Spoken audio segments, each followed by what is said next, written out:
قاعدہ بھی یاد رکھنا۔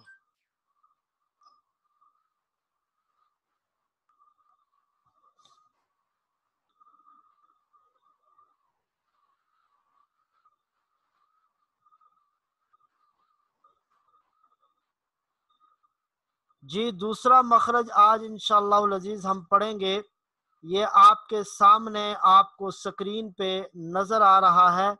یہ 6 حروف ہیں جن کو حروف حلقی کہتے ہیں۔ حلق انسان کا جو گلا ہے، اس گلے سے یہ تینوں حروف ادا ہوتے ہیں۔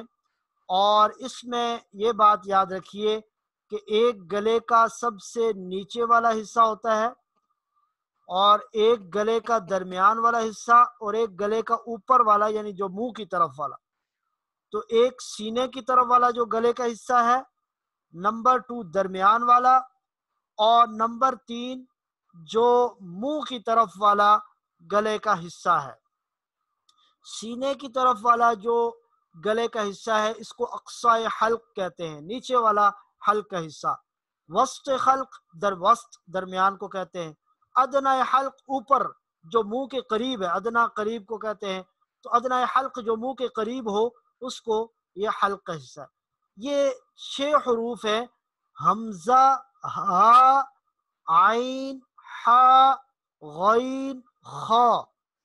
اب آپ دیکھیے کہ حمزہ، ہا، ان کو گلے کے بالکل نیچے والا جو حصہ ہے جس کو اقصائے حلق کہتے ہیں، سینے کی طرف والا جو حصہ ہے، وہاں سے یہ 2 حروف نکال لیں، حمزہ، ہا، حمزہ، ہا، اور عین، ہا، ان کو گلے کے درمیان سے عین، ہا، ہا آپ کو کہا جیسے ٹھنڈی سانس بھری جاتی ہے، ایسے بالکل گلے کے درمیان سے یہ 2 حروف نکلیں گے، عین، ہا، عین، ہا۔ اور غین، خا، یہ بالکل گلے کے اوپر والے حصے سے جو منہ کی طرف قریب گلے کا حصہ ہے وہاں سے یہ 2 حروف ادا ہوں گے، غین، خا، غین، خا۔ تو حمزہ، ہا یہ سینے کی طرف جو حلق کا حصہ ہے وہاں سے ادا ہوں گے، عین، ہا درمیان حلق کا جو درمیان والا حصہ ہے وہاں سے ادا ہوں گے، اور غین، خا یہ بالکل جو منہ کی طرف والا حلق کا حصہ ہے گلے کا وہاں سے یہ 2 حروف ادا ہوں گے۔ تو یہ 6 حروف حمزہ، ہا، عین، ہا، غین، خا، یہ 6 حروف آپ نے یاد رکھنے ہیں۔ ان کو حروف حلقی یعنی یہ حلق سے گلے سے، حلق گلے کو کہتے ہیں، گلے سے ادا ہوتے ہیں، تو ان 6 حروف کو حروف حلقی کہا جاتا ہے۔ یہ دوسرا مخرج آپ کے سامنے آ گیا ہے۔ اب آپ نے دوسرا بھی یہ دوسرا، تیسرا اور چوتھا، دوسرا جو مخرج ہے اس سے حمزہ، ہا، تیسرے مخرج سے عین، ہا، اور چوتھے مخرج سے غین، خا۔ یہ 4 مخرج آپ نے پڑھ لیے ہیں۔ اب یہ جو 6 حروف ہیں جن کو حروف حلقی کہا جاتا ہے، ان کا قاعدہ بھی سمجھ لیجئے۔ قرآن کریم میں جہاں پر یہ 6 حروف حلقی نون ساکن یا نون تنوین کے بعد آئیں، نون تنوین کس کو کہتے ہیں؟ 2 زبر 2 زیر یا 2 پیش، 2 زبر 2 زیر یا 2 پیش، اس کو نون تنوین کہتے ہیں۔ اور نون ساکن وہ والا نون جس کے اوپر کوئی حرکت نہ ہو، وہ نون ساکن ہوگا۔ تو نون ساکن یا نون تنوین کے بعد حروف حلقی میں سے یہ جو 6 حروف ہیں، ان 6 حروف میں سے کوئی حرف آ جائے تو وہاں پر غنہ نہیں کرنا، وہاں پر غنہ نہیں کرنا بلکہ اظہار کرنا ہے۔ اظہار کا مطلب بالکل واضح کر کے اس حرف کو پڑھنا ہے، جیسے ابھی آپ نے پڑھا وَلَمْ يَكُنْ لَهُ كُفُوًا أَحَدٌ، کفوًا، ون آگے 2 زبریں ہیں اور اس کے بعد حمزہ آ رہا ہے، احد، حمزہ۔ یہ یاد رکھیے کہ الف کی شکل کا جو بھی حرف ہوگا اور اس پر زبر زیر پیش ہو تو اس کو حمزہ پڑھا جائے گا، اس کو الف نہیں پڑھا جائے گا۔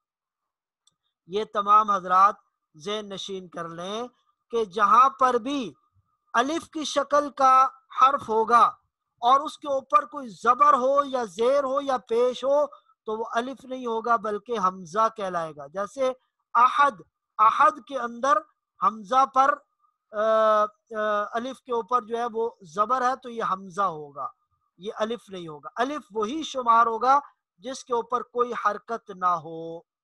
تو گویا حمزہ یہ نون تنوین کے بعد آیا تو یہاں پر غنہ نہیں ہوگا بلکہ اس کو اظہار کر کے پڑھیں گے، کفوا احد، غاسق اذا وقب، غاسق، قاف کے نیچے دو زیریں ہیں تو یہ نون تنوین ہے۔ اس کے بعد اذا حمزہ ہے تو یہاں غنہ نہیں ہوگا، غاسق اذا وقب، غاسق اذا وقب۔ تو اس طرح اظہار کر کے پڑھنا ہے۔ یقینی طور پر آپ کو یہ قاعدہ سمجھ آ گیا ہوگا۔ میں نے صرف آپ کو دو مثالیں دی ہیں، وہ بھی نون تنوین کی۔ اب آپ کا ہوم ورک یہ ہے کہ آپ نے کل صرف ایک ایک مثال نون تنوین اور نون ساکن کی، اور اس کے بعد پہلے آپ نے لکھنی ہے نون تنوین کی وہ مثال جس کے بعد حمزہ آ رہا ہے ایک، ہاں آ رہا ہے دو، آئین آ رہا ہے تین، ہاں آ رہا ہے چار، غین آ رہا ہے پانچ، خا آ رہا ہے چھ۔ چھ مثالیں آپ نے نون ساکن کی لکھنی۔ اس کے بعد نون تنوین کے بعد یہ 6 حروف آ رہے ہیں، 6 مثالیں اس کی لکھنی ہے۔ یہ 12 مثالیں کل آپ نے لکھ کر لانی ہیں۔ تو گویا آج کا جو ہمارا سبق ہے میں اس کو دہرا دیتا ہوں۔ وہ ہم نے سب سے پہلے دوسرا، تیسرا اور چوتھا مخرج پڑھا جس سے 6 حروف ادا ہوتے ہیں۔ حمزہ ہا، یہ گلے کے بالکل نیچے والی جانب جو سینے کی طرف ہے وہاں سے یہ 2 حروف ادا ہوتے ہیں، ہا، حمزہ، حمزہ، ہا۔ اب ہا کو آپ دیکھیں تو بالکل سینے کی طرف سے یہ آواز نکلنی چاہیے۔ آئین ہا، آئین ہا، آئین ہا یہ گلے کے درمیان والے حصے سے نکلتے ہیں، اور غین خا یہ گلے کا اوپر والا جو منہ کی جانب والا حصہ ہے وہاں سے یہ 2 حروف نکلتے ہیں۔ تو یہ تو ہم نے مخرج پڑھا۔ دوسرا قاعدہ ہم نے یہ پڑھا کہ قرآن کریم میں جہاں پر بھی نون تنوین یا نون ساکن کے بعد ان 6 حروف میں سے، حروف حلقی میں سے کوئی حرف آ جائے وہاں پر اظہار کیا جائے گا، غنہ نہیں کیا جائے گا، اس لفظ کو خوب واضح کر کے پڑھا جائے گا۔ جی، تو اس کی مثالیں آپ نے تلاش کر کے لانی ہیں جو انشاءاللہ العزیز کل ہم اس کی مثالیں پڑھیں گے۔ آپ حضرات سے وہ مثالیں دیکھی جائیں گی۔ اب ہمارے آج کے سبق کا جو دوسرا حصہ ہے کہ ہم نے آخری 4 صورتیں اللہ کے فضل و کرم سے یاد کر لی ہیں درست تلفظ سے، ان کی بار بار مشق کرنی ہے اور نماز میں ان کو پڑھنے کا اہتمام کرنا ہے۔ 4 رکعت والی نماز ہو تو پہلی رکعت میں ایک سورت، دوسری رکعت میں دوسری، تیسری میں تیسری، چوتھی میں چوتھی، اس طرح ان کے پڑھنے کا اہتمام کریں گے تو انشاءاللہ العزیز ہمیں وہ صورتیں اچھی طرح یاد ہو جائیں گی۔ آج ہم نے سورۃ النصر پڑھنی ہے۔ سورۃ النصر یہ مدنی صورت ہے جو مدینہ منورہ میں نازل ہوئی۔ میں آپ کے سامنے پہلے اس کو پڑھتا ہوں، پھر آپ میں سے کسی ایک بھائی کو میں پڑھاؤں گا اور پھر آپ سب نے مل کر میرے ساتھ پڑھنا ہے۔ بسم اللہ الرحمن الرحیم۔ اذا جاء نصر اللہ والفتح ورأيت الناس يدخلون في دين الله أفواجا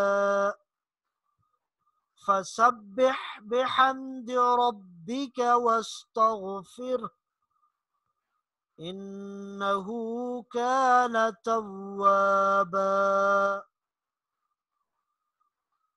اب یہ یاد رکھیے یہاں واستغفر پر اگر آپ وقف نہیں کریں گے تو پھر اس کو یوں پڑھیں گے واستغفرہ انہ کان توابا.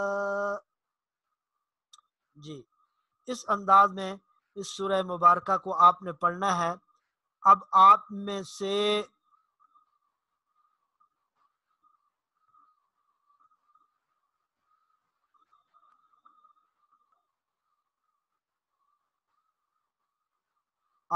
سے ابھی میرے ساتھ جو پڑھیں گے یہ گلیکسی S7 کے نام سے جو ہے. جی السلام علیکم. وعلیکم السلام. جی میں آپ کو پڑھاؤں گا سورۃ جی الناس. یہ سورۃ النصر آپ نے میرے ساتھ پڑھنا ہے اور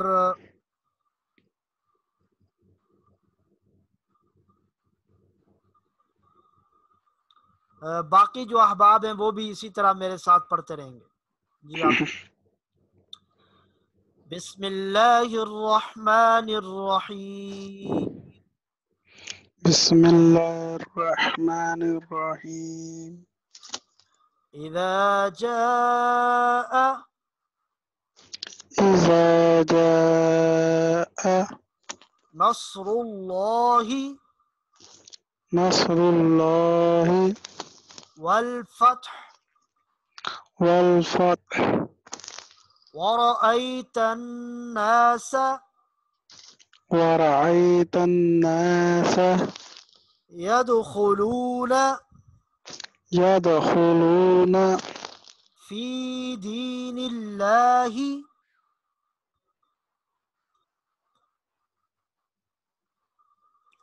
في دين الله في دين الله أفواجا أفواجا فسبح فسبح بحمد ربك بحمد ربك واستغفره. واستغفر. ہاں آخر میں ہا کی آواز بھی آنی چاہیے. واستغفر واستغفر انه إنه كان كان کانا کو لمبا نہیں کرنا. كان توابا. توابا. ماشاء اللہ بہت خوب. آپ کا نام کیا ہے؟ جی عثمان. عثمان. کہاں سے ہیں؟ دبئی سے. دبئی سے ہیں. ماشاء اللہ بہت اچھا جی. زندہ باد. اچھا جی یہ ہمارا آج کے سبق کا جو دوسرا حصہ ہے سورہ مبارکہ یہ بھی ہم نے پڑھ لی ہے اور اب انشاءاللہ العزیز جو آج کے ہمارے سبق کا اگلا حصہ ہے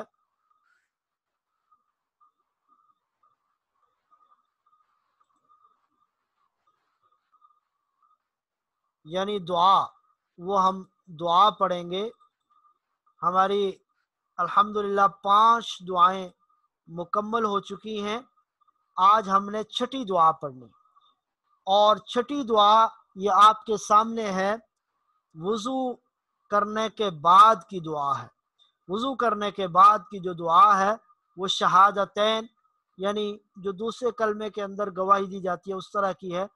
اشہد ان لا الہ الا اللہ وحدہ لا شریک لہ واشہد ان محمدا عبدہ ورسولہ. اشہد ان لا الہ الا اللہ وحدہ لا شریک لہ واشہد ان محمدا عبدہ ورسولہ. جی یہ دوسرا کلمہ اس کے وضو کے بعد پڑھا جاتا ہے. اور اسی طرح یہ دعا بھی ہے